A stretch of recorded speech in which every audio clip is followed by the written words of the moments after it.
दोस्तों नमस्कार। आप देख रहे हैं बुंदेलखंड की आवाज़। दोस्तों आज दो राज्यों के चुनाव के परिणाम आ चुके हैं, महाराष्ट्र और झारखंड। इसके पहले हमने एक वीडियो बनाया था 21 तारीख को। उसके माध्यम से हमने बताया था कि इन दो राज्यों के चुनाव में क्या परिणाम आने वाले हैं, जिसमें हमने बताया था कि महाराष्ट्र बीजेपी जीतेगी और झारखंड में जेएमएम झारखंड मुक्ति मोर्चा हेमंत सोरेन की पार्टी जीतेगी। और अभी ताज़ा जो रिज़ल्ट है वो यही बता रहे हैं कि महाराष्ट्र में महायुति जो बीजेपी गठबंधन है वो जीत चुका है और झारखंड में जेएमएम गठबंधन झारखंड मुक्ति मोर्चा वो जीत चुका है। और झारखंड में हेमंत सोरेन के नेतृत्व में सरकार बनेगी और महाराष्ट्र में बीजेपी अपना मुख्यमंत्री किसको बनाएगी, ये बीजेपी पार्टी का वो अपना फैसला है। दोस्तों जो हमने बहुत सारे एग्जैक्ट पोल सुने, अलग अलग चैनलों के एग्जैक्ट पोल आए, अलग अलग टीवी के मेन स्ट्रीम मीडिया में भी दोनों राज्यों में बीजेपी को जिता रहे थे। हमने चर्चा किया था उस वीडियो में कि कुछ स्वतंत्र पत्रकार भी अपने प्रेडिक्शन दे रहे हैं, उनके भी आंकड़े आ रहे हैं। हमने सबकी बात सुनी और सुनने के बाद हमने जो है बुंदेलखंड की आवाज़ की तरफ से अपने जो है एग्जैक्ट पोल बताए कि किस राज्य में किसकी सरकार बनेगी और उसके क्या कारण हैं। और हूबहू वैसा का वैसा ही हुआ। महाराष्ट्र बीजेपी जीत गई। जो महाविकास आघाड़ी की बात कर रहे थे कि आघाड़ी की सरकार आएगी, महाविकास आघाड़ी जीतेगी, लेकिन वहाँ महाविकास आघाड़ी ना जीत करके महायुति जीती, जो बीजेपी गठबंधन है, और कांग्रेस गठबंधन महाविकास आघाड़ी हार गया है चुनाव। झारखंड में हमने पहले ही डिक्लेयर कर दिया था कि हेमंत सोरेन के नेतृत्व में सरकार बनेगी। उसके भी हमने कारणों को उस वीडियो में बताया हुआ है। तो वो बात 100% सच हो गई है, क्योंकि जो हमने बातें उठाई, जो हमने बातें कही, जो हमने बातें अलग अलग राज्यों के संदर्भ में बताई थी, वो बिल्कुल फैक्ट हैं। और उन्हीं बातों को ध्यान में रख कर के हमने ये चुनाव जो है चल रहा था। लोगों को ये बात समझ में नहीं आ रही है। बहुत सारे मैंने मीडिया पत्रकारों को सुना, आंकड़े विश्लेषकों को सुना, लेकिन उन सभी लोगों के आंकड़े फेल हो गए। आंतरिक जो बातें इनकी जो चल रही हैं, उसके आधार पर जो अपनी राजनीति के जो कदम उठा रहे हैं और स्टेप बढ़ा रहे हैं, उन बातों को समझने की ज़रूरत है। अभी महाराष्ट्र का जो आज रिजल्ट आया है, उस रिजल्ट के पूर्व 2 घंटे पूर्व ही शिवसेना के नेता संजय राउत ने कहा कि ये महाराष्ट्र की जनता के लिए और हमारे लिए ये रिजल्ट जो है, ये जो परिणाम आया है, ये स्वीकार नहीं है। इतना ज़्यादा फेरबदल और उलटफेर नहीं हो सकता है, लेकिन हुआ। एक स्वतंत्र पत्रकार हैं, मैं उनको सुन रहा था, उन्होंने कहा कि जो पैसा यहाँ से अलग स्टेटों से महाराष्ट्र में सरकार में गया, महाराष्ट्र में बहुत बड़े लेवल पर बीजेपी ने पैसा बांटा, ऐसा उन्होंने आरोप लगाया है। और कहीं ना कहीं पैसा बांटते हुए पकड़े भी गए हैं लोग। लेकिन बीजेपी ने महाराष्ट्र में सारे साम दाम दंड भेद सारी नीतियों को अपनाया, और जो नरेंद्र मोदी जी और अमित शाह जी को अपनी साख बचानी थी, वो उन्होंने बचाई। उसके पीछे का कारण हमने पिछले वीडियो में बताया हुआ है। वो वीडियो आप हमारा सुन सकते हैं। और वैसा का वैसा ही हुआ। तो महाराष्ट्र में बहुत बड़े लेवल पर महाविकास आघाड़ी को नुकसान हुआ है।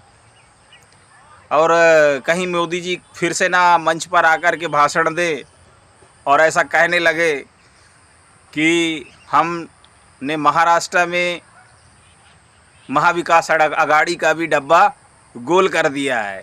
जिस तरीके से उन्होंने हरियाणा के चुनाव में चुनाव परिणाम जिस दिन आया उसी दिन शाम को उन्होंने अपना एक कार्यक्रम किया। उस कार्यक्रम में कहा था उसी तरीके से कि हरियाणा में हमने कांग्रेस का डब्बा गोल कर दिया है। कहीं दोबारा से प्रधानमंत्री जी अभी कार्यक्रम लगाकर ये भाषण ना कर दें, ना बोल दें कि हमने महायुति जो महाराष्ट्र गठबंधन कांग्रेस गठबंधन का जो महाविकास अघाड़ी गठबंधन है उसका डब्बा गोल कर दिया है। तो कहीं ना कहीं इतना ज़्यादा डिफरेंसेस है इन चुनाव के जो परिणाम आए हैं महाविकास अघाड़ी और महायुति जो बीजेपी गठबंधन है, वहाँ के लोगों को भी बातें वहाँ के लोगों को भी बातें पच नहीं रही हैं। लेकिन अभी तो सरकार चुनाव आ चुके हैं, परिणाम आ चुके हैं और अलग अलग जो जीतने वाली पार्टियां अपना जश्न मना रही हैं। तो बहुत बड़ा घाटा हुआ है महाविकास अघाड़ी को। और जो बीजेपी ने इंटरनल जो तैयारी की थी अपने नेटवर्क के माध्यम से, आरएसएस ने पूरी ताकत को वहाँ पर लगाया हुआ था, जिसमें देवेंद्र फडणवीस जी का एक बयान आया था कि आरएसएस ने जो लोगों को घरों से निकाला और 5% महाराष्ट्र में वोटिंग बढ़ गई है, 5% जो वोटिंग बढ़ गई है महाराष्ट्र में, उसका हमको फ़ायदा होगा, ऐसा उनका बयान था। उसके पहले एलोन मस्क जी का भी बयान आया था कि एआई के माध्यम से अभी ईवीएम में कांड किया जा सकता है, हैकिंग की जा सकती है, ये उनका बयान था। बहरहाल चुनाव परिणाम आ चुके हैं। महाराष्ट्र में महायुति बीजेपी गठबंधन सरकार बनाएगी। झारखंड में हेमंत सोरेन के नेतृत्व में जेएम झारखंड मुक्ति मोर्चा अपनी सरकार बनाएगी। इन दोनों राज्यों के परिणामों के बाद अब आगे की राजनीति की, देश की जो राजनीति है उसकी क्या दिशा होगी, महाविकास अघाड़ी आगे का क्या कार्यक्रम बना रही है, और आगे महाविकास अघाड़ी के जो नेता हैं, चाहे शरद पवार हों, उद्धव ठाकरे हों, राहुल गांधी हों, इस पर क्या बयान आता है, क्या बोलते हैं, ये सुनने लायक होगा। लेकिन ये सब म्यूचुअल अंडरस्टैंडिंग का खेल था जो हुआ है। इस विषय पर हम कभी अगले विषय पर बात करेंगे, ये बहुत गंभीर विषय है। तो अभी मुझे यही बताना था कि बुंदेलखंड की आवाज़ जो के माध्यम से जो हमने विश्लेषण किया था 2 राज्यों के चुनाव का, उसका हूबहू रिजल्ट वही का वही आया है। दोस्तों, भाई लोगों, मैंने पहले भी बोला था कि इस वीडियो को कम से कम 10 लोगों को शेयर करें। जो भी भाई लोग सुन रहे हैं, ज़्यादा से ज़्यादा लोगों को पहुंचाएं। जो बातें हमने बताई है ये बहुत गंभीर बातें थी, उन बातों का परिणाम आया हुआ है। और इससे हमारा जो समाज है, जो बहुजन समाज है, जो 85% समाज है, उसको बहुत बड़ा नुकसान पहुंच रहा है। इन बातों को समझने की ज़रूरत है। इस वीडियो को महज वीडियो मत समझिए। जो हम बातें बता रहे हैं ये गंभीर परिणाम लाने वाली बातें हैं।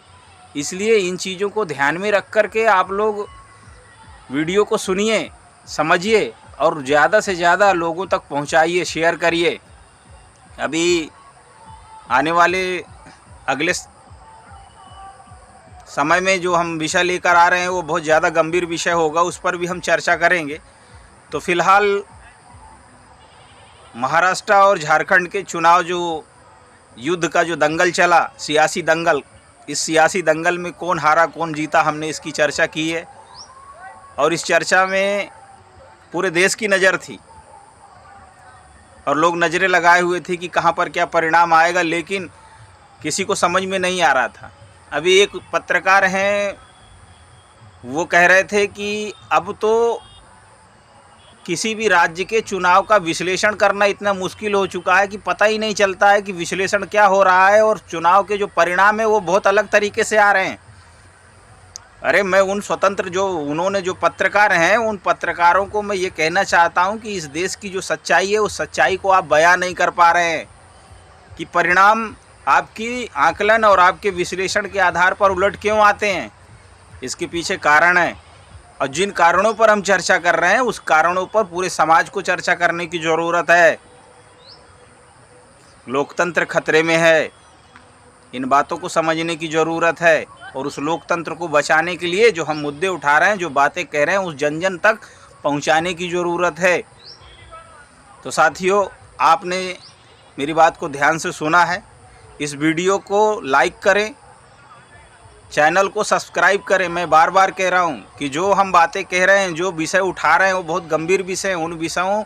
वो विषय का जैसे ही हम वीडियो रिलीज़ करेंगे वो नोटिफिकेशन वहां आप तक पहुंच जाएगा। और चैनल को सब्सक्राइब करने के साथ साथ ज़्यादा से ज़्यादा लोगों को शेयर भी करें आप। ये आपको करना होगा। अगर हम आवाज़ उठा रहे हैं तो आपको उंगलियां भी चलानी होगी। और दूसरी बात, आप अपनी प्रतिक्रिया भी दीजिए, अपने विचार बताइए, कमेंट बॉक्स में लिखिए, हम उसको पढ़ेंगे और उनके भी जवाब देंगे। ये आपकी जिम्मेदारी है। हम अपनी जिम्मेवारी का निर्वहन कर रहे हैं, आप अपनी जिम्मेवारी का निर्वहन करेंगे तो ही हम कुछ अच्छा कर सकते हैं समाज के लिए। धन्यवाद, नमस्कार।